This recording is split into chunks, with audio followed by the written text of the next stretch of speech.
Hello friends, இன்றைக்கு ஒரு புது விதமான காய்கறியோடு வந்திருக்கேங்க. இந்த காய்கறியை வந்து ஒரு சிலர் பார்த்துருக்கலாம், ஒரு சிலர் வந்து பார்த்துருக்க சான்ஸ் இல்லை. இதோட நேம் வந்து பழுவக்காய், பாகற்காய் அப்படின்னு சொல்லலாம். இது வந்து பாகற்காயோட ஜாதி தான். பட் பாகற்காய் மாதிரி ரொம்ப கசக்கிறது இல்லை. பாருங்கள், இது பார்க்குறதுக்கு க்ரீன் கலரில் நல்ல மேலே சின்ன சின்ன முள்ளாக இருக்குது. ஆனால் அந்த முள் ரொம்ப ஷார்ப்பெல்லாம் கிடையாது. இதை வந்து கட் பண்ணால் ஈஸியாக இந்த மாதிரி கட் பண்ணினா ரொம்ப ஹார்டாலாம் இருக்காது, சாஃப்டாக தான் இருக்கும் இந்த காய். இதோட கிளைசிமிக் இண்டெக்ஸ் லெவல் வந்து கம்மியாக இருக்கிறதுனால இது வந்து சர்க்கரை நோயாளிகள் தாராளமாக வாரத்தில் 3 முதல் 4 நாட்கள் சாப்பிடலாங்க. சர்க்கரை நோய் வந்து நல்லா கண்ட்ரோலில் இருக்கும். பாருங்கள், இதோட விதைகளை நீக்கணும்னு அவசியம் இல்லை. இதோட எல்லாமே நம்ம சாப்பிடலாம். இப்போ இந்த பொரியல் எப்படி பண்ணுறதுன்னு பார்க்கலாம். நான் வந்து கொஞ்சம் பெரிய கடாயில் ஒரு 3 டீஸ்பூன் கடலெண்ணெய் ஊற்றிருக்கேன். அதில் வந்து 1/2 டீஸ்பூன் கடுகு, 1/2 டீஸ்பூன் சீரகம் போட்டிருக்கேன்.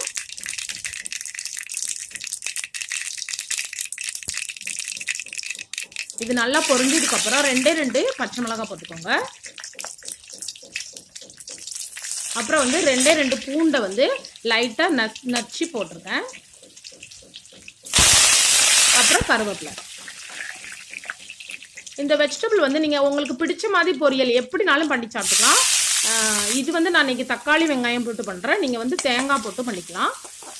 இப்போ வந்து நான் ஒரு 2 பெரிய வெங்காயம் போட்டிருக்கேன். என்றைக்குமே நீங்கள் வந்து இந்த பாகற்காய் பண்ணும்போது, இந்த மாதிரி லைட்டாக கசக்கிற வெஜிடபிள் பண்ணும்போது வெங்காயம் ஒரு 1 போடுறது இடத்துல 2 போட்டுக்கோங்க. அப்போ அந்த கசப்பு தன்மை இருக்காது. இப்போ வந்து இந்த வெங்காயம் வந்து லைட்டாக பளபளப்பாக ஆனாலே போதும். இந்த டைமில் நான் பாருங்கள், நான் பாகற்காய் எப்படி கட் பண்ணி வைப்போம் அதே மாதிரி கட் பண்ணி வச்சுருக்கேன்.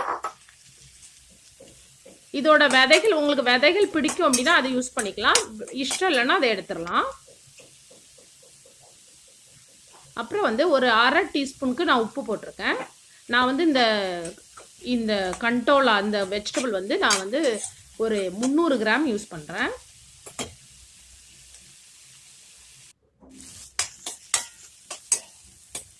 இப்போ வந்து ஒரு 3 நிமிஷம் நல்லா ஃப்ரை பண்ணி எடுத்துட்டேன். நீங்கள் எப்போதுமே இந்த வெங்காயத்துக்கூட இதை பெரட்டிடணும். ப்ளஸ் இதில் வந்து மூடி வைக்கக்கூடாது. நீங்கள் மூடி வச்சிங்க அப்படின்னா, இப்போ நான் தக்காளி பழம் சேர்த்துருக்கேன். தக்காளி பழம் 2 நல்லா கனிஞ்ச பழம் சேர்த்துருக்கேன்.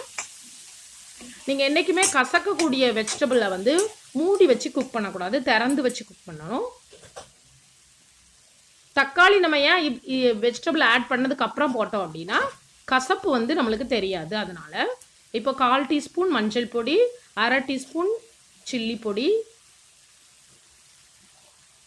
ஒரு 1/2 டீஸ்பூன் தனியாத்தூள் போட்டிருக்கேன், கொத்தமல்லி பொடி, அவ்வளோதான். நீங்கள் இதே மாதிரி ட்ரை பண்ணுங்கள்.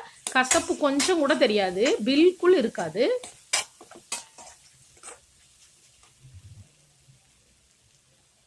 இப்போ நான் கொஞ்சோண்டு கொத்தமல்லி எல்லாம் தூவியிருக்கேன், அவ்வளோதான். இப்பொழுது சுவையான கண்டோலா பொரியல் ரெடி ஆகிட்டு.